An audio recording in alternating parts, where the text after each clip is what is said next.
नमस्कार, मैं हूं प्रीतेश राजपूत और मैं आपका स्वागत करता हूं अपने इस वीडियो में। ये वीडियो मेरे टेक्सचर सीरीज की क्लास 5 है और इस वीडियो में हम सीखेंगे कि टेक्सचरिंग के लिए किसी इमेज को एज अ स्टेंसिल कैसे काम लिया जाता है। तो चलिए शुरू करते हैं।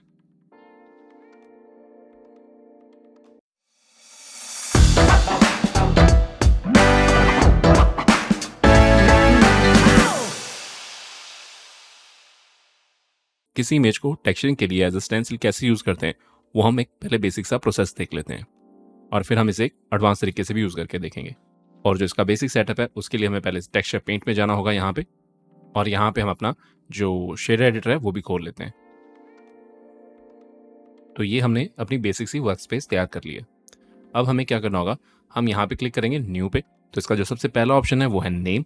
तो यहाँ पे आप इसे रीनेम कर सकते हो अपनी नीड के अकॉर्डिंगली। फिर आती है इसकी विड्थ और हाइट, इसका रेजोल्यूशन आप यहाँ पे सेट कर सकते हो। और फिर इसके कलर, इसका जो बेस कलर है वो क्या रहेगा, अल्फ़ा, इसमें अल्फ़ा चैनल होगा या नहीं।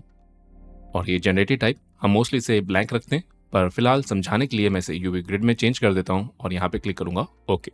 और जैसे मैंने ओके क्लिक किया, आप देखोगे कि हमारे पास यहाँ पे एक यूवी ग्रिड वाली इमेज आ गई है।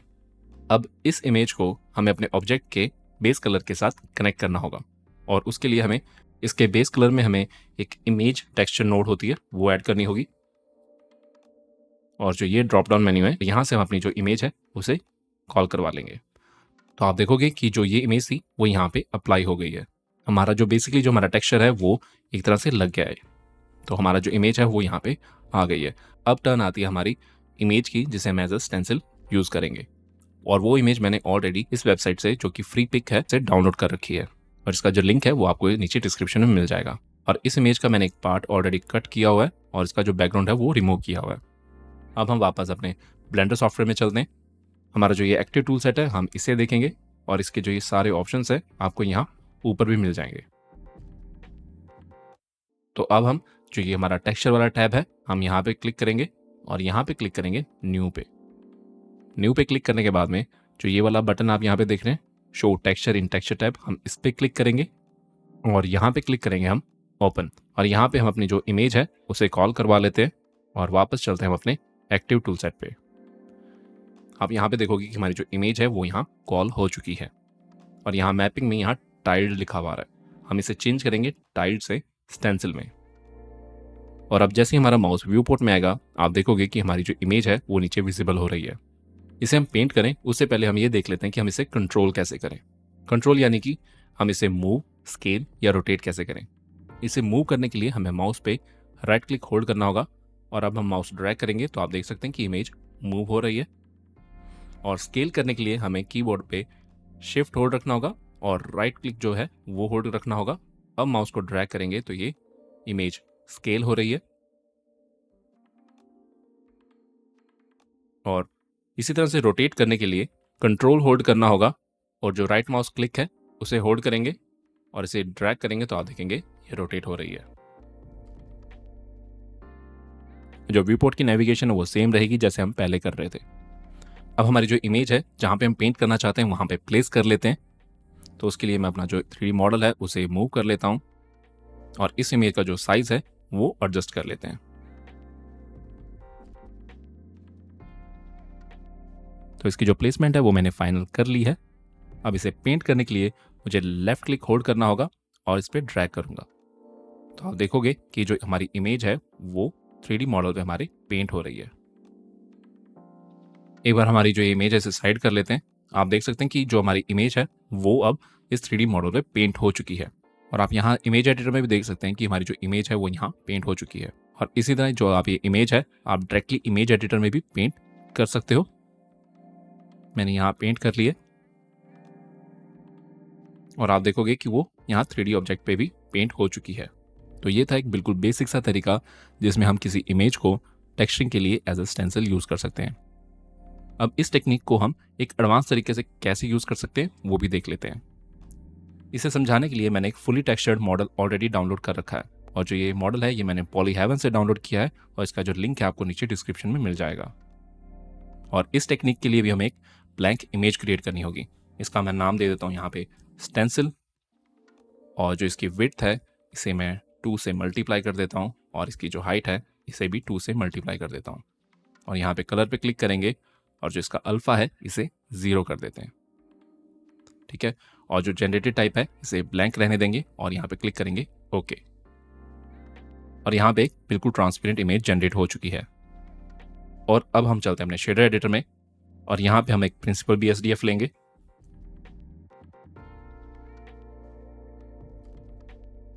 और इसके बेस कलर में मैं इसे थोड़ा बड़ा कर लेता हूँ एक बार। और इसके बेस कलर में यहाँ पे हम अपनी जो इमेज है वो कॉल करवा लेते हैं। मैं यहाँ पे कुछ मास्किंग के लिए नोट्स क्रिएट कर रहा हूँ और जो ये मास्किंग वाली जो टेक्निक है ये मैं ऑलरेडी अपनी क्लास 4 में समझा चुका हूँ। अगर आप बिगनर हैं और आपने वो क्लास 4 नहीं देखी है तो मे भी शायद तक आपके लिए ये टेक्निक थोड़ी सी कंफ्यूजिंग हो सकती है, तो मैं आपको रिकमेंड करूंगा कि पहले आप वो क्लास 4 देख लें। ओके, तो मैंने जो मास्किंग सेटअप है वो मैंने कर लिया। आप चाहो तो इसे एज इट इज कॉपी भी कर सकते हो।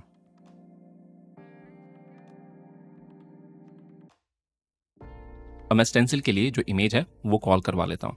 उसके लिए मैं फिर से टेक्सचर टैब में जाऊँगा, यहाँ न्यू पे क्लिक करता हूँ और फिर इस बटन पे यहाँ पे क्लिक करता हूँ, यहाँ पे ओपन पे क्लिक करता हूँ और अब हमारी जो इमेज है उसे कॉल करवा लेते हैं। तो जो हमारी इमेज है वो मैंने कॉल करवा ली है और फिर से हम अपने एक्टिव टूल में चलते हैं और यहाँ पे से टाइल्ड से स्टेंसिल में चेंज कर लेते हैं। हमारा जो 3D मॉडल है उसे अलाइन कर लेते हैं और हमारा जो टेक्सचर है इसे यहाँ पे प्लेस कर लेते हैं। इसे थोड़ा स्केल डाउन करता हूँ और इसे यहाँ पे प्लेस करते हैं।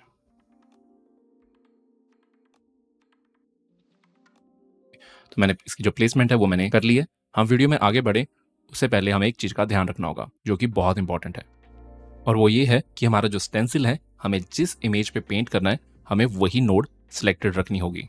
अगर हमने कोई और इमेज वाली नोड सेलेक्ट कर रखी होगी और हम उसे पेंट कर देते हैं तो ये डायरेक्टली उस इमेज के ऊपर पेंट हो जाएगा। अगर आपकी यही रिक्वायरमेंट है तो आप इसे इस तरह से भी पेंट कर सकते हो, पर इस वीडियो में हमारी जो रिक्वायरमेंट है वो थोड़ी सी अलग है। हमें स्टेंसिल को अलग से पेंट करना है, तो मैं इसे Ctrl+Z कर लेता हूं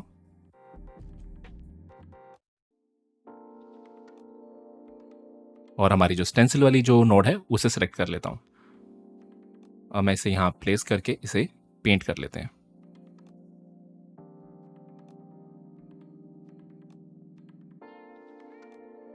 और जैसे हमने इस इमेज को एक अलग शेडर में सेटअप किया है तो इसकी जो शेडर वाली प्रॉपर्टीज हैं उन्हें हम अलग से कंट्रोल कर सकते हैं। मैं इसकी जो रफनेस है उसे एक बार कम कर देता हूं। अब ये इस तरह से लग रहा है कि जैसे इस रफ कंक्रीट ब्लॉक के ऊपर किसी ने इसे प्लास्टिक पेंट से बनाया हो।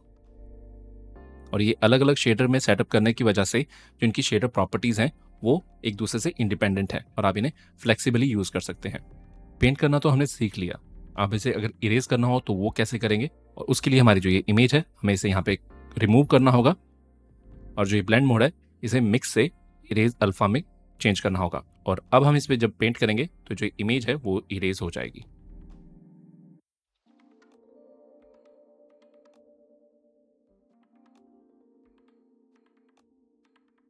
ओके, तो हमारी जो इमेज है वो इरेज भी हो गई। तो ये होगी हमारी बेसिक सी चीज़ें। हमारे पास एक और ऑप्शन भी है, टेक्सचर मास्क, और इसे हम कैसे यूज़ करते हैं। एक बार हमारी जो इमेजेस हैं उन्हें वापस से कॉल करवा लेते हैं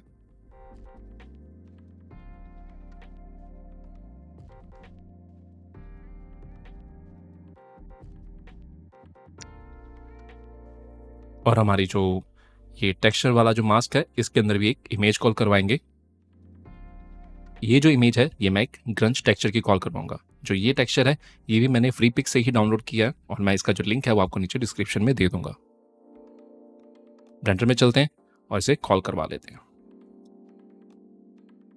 हमारी जो टेक्सचर मास्क वाली इमेज है वो भी मैंने यहाँ कॉल करवा लिया है। इसे भी मैं यहाँ पे टाइल्ड से स्टेंसिल में चेंज कर देता हूँ।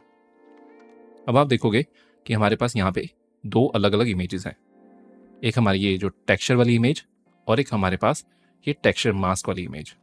अब हम देखते हैं कि हम इन दोनों इमेजेस को अलग अलग कैसे कंट्रोल कर सकते हैं। एक बार मैं अपना जो 3D मॉडल है उसे प्लेस कर लेता हूँ और हमारी जो ये टेक्सचर वाली इमेज है इसे प्लेस कर लेते हैं।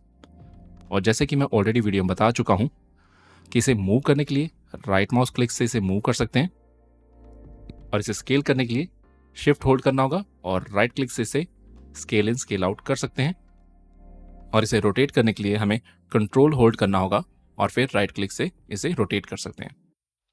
और हमारी जो टेक्सचर मास्क वाली जो ये इमेज है, इसे कंट्रोल करने के लिए हमें इन्हीं कीज़ के साथ ऑल्ट की को ऐड करना होगा। जैसे कि मैं ऑल्ट होल्ड रखूँगा और राइट क्लिक से इसे मूव करूँगा तो ये वाली इमेज मूव होगी।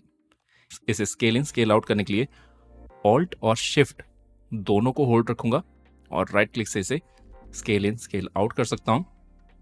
और इसे रोटेट करने के लिए ऑल्ट और कंट्रोल दोनों होल्ड करने होंगे और फिर राइट क्लिक से इसे रोटेट कर सकता हूँ। तो हमारे टेक्सचर और टेक्सचर मास्क की प्लेसमेंट मैंने कर ली है और हम इसे पेंट करके देखते हैं। पर पेंट करने के लिए हमारा जो ये ब्लेंड मोड है, इसे वापस मिक्स में चेंज करना होगा। मैं इसे एक बार पेंट कर लेता हूँ।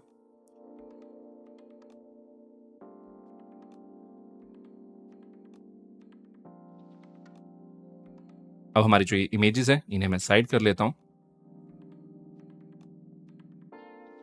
अब आप देखोगे कि जहाँ पे इस इमेज में वाइट कलर था, वहाँ से ये टेक्सचर पेंट हो गया और जहाँ पे ब्लैक कलर था, वहाँ पे ये टेक्सचर पेंट नहीं हुआ। तो जो ये टेक्सचर है, वो भी थोड़ा सा रफ सा पेंट हुआ है यहाँ पे। तो इस तरह से हम टेक्सचर मास्क यूज़ करते हैं टेक्सचर्स को और डिटेल्ड बनाने के लिए। हमारा जो टेक्सचर है वो बन चुका है, पर इससे पहले हम इसे रेंडर करें या ब्लेंडर को क्लोज करें, हमें अपनी इस इमेज को सेव करना होगा। और सेव करने के लिए हम जाएंगे यहाँ पे इमेज पे और क्लिक करेंगे सेव। और फिर हमें जहाँ पे इसे सेव करना है वो फोल्डर का पाथ दे देंगे और इसे सेव कर लेंगे। और इसके साथ हमारी जो क्लास है वो यहाँ पे फिनिश होती है। मैं उम्मीद करता हूँ आपको इस वीडियो से कुछ सीखने को जरूर मिला होगा। तो वीडियो को लाइक करें, शेयर करें, चैनल को सब्सक्राइब करें और हाँ, बेल आइकन जरूर प्रेस कर दीजिएगा ताकि आने वाली वीडियोस की नोटिफिकेशंस आपको मिलती रहें। अगर आपके मन में ब्लेंडर से रिलेटेड या इस वीडियो को लेकर कोई सवाल हो या फिर मेरे लिए कोई सजेशन हो तो आप मुझे मेरे सोशल मीडिया हैंडल्स पे मुझे फॉलो कर सकते हो और उनके जो लिंक्स हैं वो आपको नीचे डिस्क्रिप्शन में मिल जाएंगे। मिलते हैं अपनी अगली वीडियो में, तब तक के लिए आप मुझे इजाज़त दें। नमस्कार।